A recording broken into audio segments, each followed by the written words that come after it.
Sekarang gue lagi ada di Bromo, tepatnya nginep di Jiwa Jawa Resort. Di sini kemarin sih gue naik melihat sunrise, itu orangnya udah cukup rame ya. Dan dari kemarin malam sampai tadi siang tuh hujan-hujan gitu. Tapi sekarang udah reda, tapi kita bisa lihat fognya berkabut. Mantap bet. I'll be here for 4 hari 3 malam bersama keluarga gue. Jadi kemarin ceritanya, gue menyelesaikan satu dari belasan bucket list dalam hidup gue, yaitu melihat sunrise di Bromo. And it was worth it. Gue berangkat jam 3 pagi, 3 subuh dari hotel. Kemudian sampai sana sekitar jam 4 kurang 20-an. Kita udah naik sekitar 5 menit, kemudian melihat sunrise-nya. Gue sempat nonton videonya Matt di Avelia or something mengenai hal yang kalian pengen lakuin sebelum kalian mati, kayak bucket list before you die gitu. Dan salah satu narasumbernya di sana, gue lupa namanya siapa, dia tuh punya 10 bucket list dalam hidupnya. Dan dia bilang bahwa bucket list kita yang pribadi itu nggak punya deadline. Maka dari itu, kebanyakan orang at the end mengignore bucket listnya. Dan sampai mati dia nggak bisa ngelakuin hal yang dia pengen banget lakuin aslinya semasa dia hidup. Karena ada deadline lain dalam hidup seperti tagihan rumah. Kemudian ketika udah settle, punya keluarga dan punya anak gitu. Kita kemudian mendahulukan deadline yang lain itu daripada bucket list kita. Nah, dari video itu, gue diingetin lagi mengenai hal-hal yang gue pengen banget lakuin sebelum gue mati. Jadi gue kayak ngelis sekitar ada 12 list gitu. Dan banyak diantaranya adalah hal-hal baru yang gue pengen banget lakuin sih. Seperti mendaki gunung, gue pengen ikut lari maraton. Dan salah satu yang kemarin adalah melihat sunrise di Bromo. Selama ini gue gak pernah mau lakuin, kenapa? Karena gue baru ke Bromo sekali doang. Dan untuk bangun pagi jam 3 itu lumayan perjuangan buat gue. Karena gue gak gitu suka berangkat subuh. Tapi at the end akhirnya gue tetap berangkat bareng bokap gue, adik gue, dan 2 sepupu gue.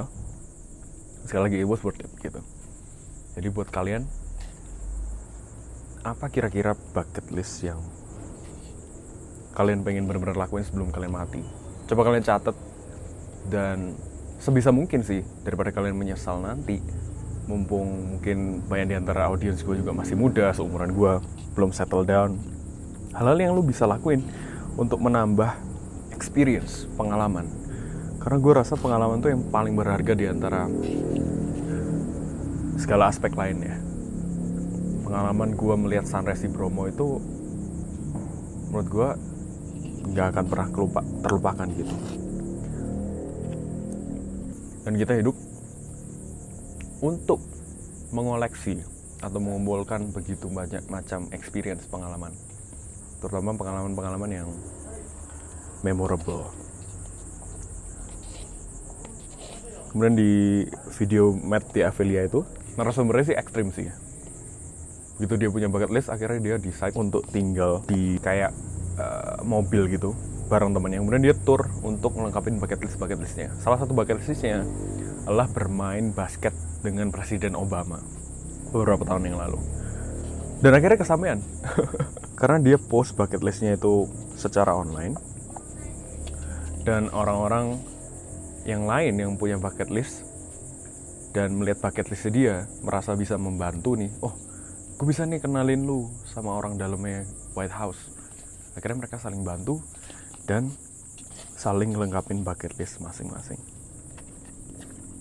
Jadi semenjak bikin video itu, gue kemudian mulai mengelis dan mulai merealisasikan bucket list gue satu persatu, ya, one step at a time ya. Tapi juga tetap mikir, karena kan harus kerja juga. Cuma gue rasa sih itu worth it banget sih guys. So, coba cek apa hal-hal yang kalian pengen lakuin sebelum kalian mati, tulis di kertas, dan kapan kalian bisa mulai merealisasikan itu. Gak perlu hal-hal yang fancy, kayak misalkan mendaki gunung itu kan most likely gratis lah. Paling lu perlu beli sepatu and everything. Tapi kalau bisa pinjem ya pinjem juga. it's fine. Atau lu pengen diving di laut, melihat hiu. Nah, mumpung kita masih ada waktu, coba realisasikan itu. Karena itu nanti menjadi pengalaman yang menjadi memori indah yang tidak terlupakan selama kita hidup. Itu yang perlu kita koleksi. Itu sih menurut gue, terutama kalau kalian bisa ngelakuin itu dengan orang-orang tercinta kalian. So, use your time wisely. Ya, popi gue habis guys, tinggal bawang gorengnya dong. Anyway, ini video santuy, speak. I hope sedikit banyak bisa bermanfaat buat kita semua. I'll see you in the next video. God bless you and